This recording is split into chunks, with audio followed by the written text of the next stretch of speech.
Salvete, Wanyambe. Selamat pagi saudara-saudari yang dikasihi Kristus. Mari kita mengawali hari baru dengan mendengarkan firman Tuhan yang diambil dari Injil Matius bab 20 ayat 1 sampai 16a. Tuhan bersamamu. Inilah Injil suci menurut Matius. Sekali peristiwa, Yesus mengemukakan perumpamaan ini kepada murid-muridnya. Hal kerajaan surga seumpama seorang pemilik kebun anggur yang pagi-pagi benar keluar mencari pekerja-pekerja untuk kebun anggurnya. Setelah ia sepakat dengan pekerja-pekerja itu mengenai upah sedinar sehari, ia menyuruh mereka ke kebun anggurnya. Kira-kira pukul 9 pagi, ia keluar lagi, dan dilihatnya ada orang-orang lain yang menganggur di pasar. Katanya kepada mereka, "Pergilah juga kamu ke kebun anggurku, dan upah yang adil akan kuberikan kepadamu." Lalu mereka pun pergi. Kira-kira pukul 12 dan pukul 3 petang, ia keluar dan melakukan hal yang sama. Kira-kira pukul 5 petang, ia keluar lagi dan mendapati orang-orang lain. Katanya kepada mereka, "Mengapa kamu menganggur saja di sini sepanjang hari?" Kata mereka kepadanya, "Karena tidak ada orang yang mengupah kami." Katanya kepada mereka, "Pergi jugalah kamu ke kebun anggurku." Ketika hari malam, pemilik kebun itu berkata kepada mandornya, "Panggillah pekerja-pekerja itu dan bayarkan upah mereka, mulai dengan mereka yang masuk terakhir hingga mereka yang masuk pertama." Datanglah mereka yang masuk kira-kira pukul 5 dan masing-masing menerima 1 dinar. Kemudian datanglah mereka yang masuk pertama. Sangkanya akan mendapat lebih banyak, tetapi mereka pun menerima masing-masing 1 dinar juga. Ketika mereka menerimanya, mereka bersungut-sungut kepada pemilik kebun itu. Katanya, "Mereka yang masuk terakhir ini hanya bekerja 1 jam, dan engkau menyamakan mereka dengan kami yang sehari suntuk bekerja berat dan menanggung panas terik matahari." Demikianlah sabda Tuhan. Saudara-saudari yang dikasihi Kristus, tema kita hari ini adalah gembala yang baik. Seorang gembala memiliki tugas dan tanggung jawab besar untuk menjaga domba-dombanya agar tidak tersesat ataupun hilang. Ia dipanggil untuk melayani, bukan menjadi penghalang. Teladan inilah yang dihidupi oleh Santo Yohanes Eudes. Dengan kerendahan hati, kebaikan, dan cinta kasih yang tulus, ia menggembalakan jiwa-jiwa yang dipercayakan Tuhan kepadanya.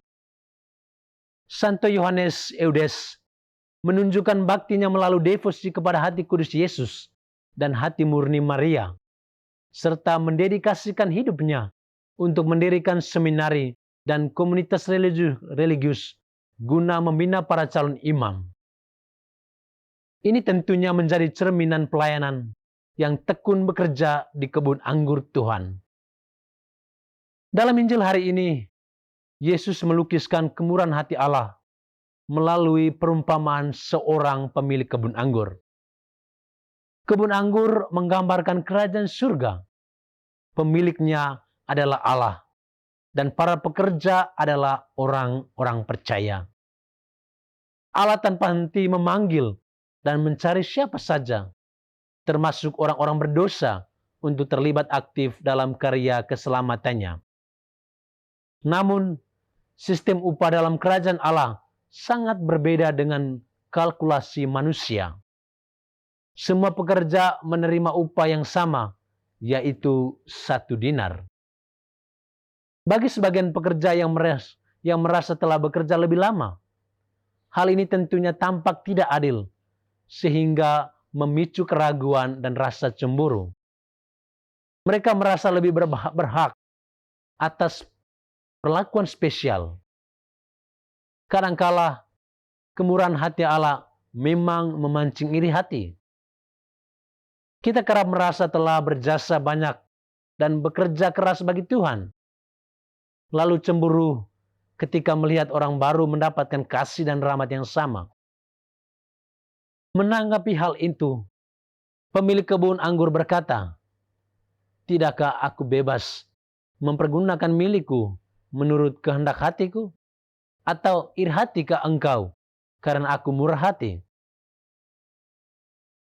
Kesempatan untuk melayani di bidang apapun sesungguhnya adalah murni rahmat Allah. Tanpa kemurahan hatinya, kita tidak akan berdaya. Oleh karena itu, tidak ada alasan bagi kita untuk merasa paling berjasa atau iri hati terhadap sesama. Saudara-saudari terkasih, bagaimana dengan kita? Di tengah zaman yang penuh hitung-hitungan untung rugi ini, mari kita bersihkan hati dari rasa iri dan cemburu. Mari kenakan sifat murah hati, sebagaimana Allah kita adalah Bapa yang murah hati tanpa batas. Semoga kita mampu menjadi pekerja kebun anggur Allah yang bijaksana, jujur, dan rendah hati dalam melayani sesama. Tuhan memberkati kita. Marilah kita berdoa. Tuhan, pagi ini kami kembali naikkan puji dan syukur kepadamu. Terima kasih karena Engkau sudah menjaga kami saat kami tidur maupun bangun. Terima kasih untuk udara sejuk dan segar pagi ini. Kami mohon, bukalah mata hati kami, agar kami mampu memandang kemurahan dan karya-Mu. Rahmatilah kami dengan kuasa Roh-Mu, agar kami mampu untuk bertobat dan memuji serta memuliakan-Mu melalui pekerjaan dan pelayanan kami hari ini. Kristus terang dunia, berkatilah keluarga kami. Jadikanlah kami alat kasih-Mu, dan pantaskanlah kami menjadi hamba-Mu yang setia. Demi Kristus Tuhan dan pengantara kami. Amin. Tuhan bersamamu. Semoga kita sekalian, orang-orang yang kita kasih dan doakan, seluruh aktivitas kita hari ini dibimbing, dilindungi, dan diberkati oleh berkat Allah yang Maha Kuasa, Bapa dan Putra dan Roh Kudus. Amin.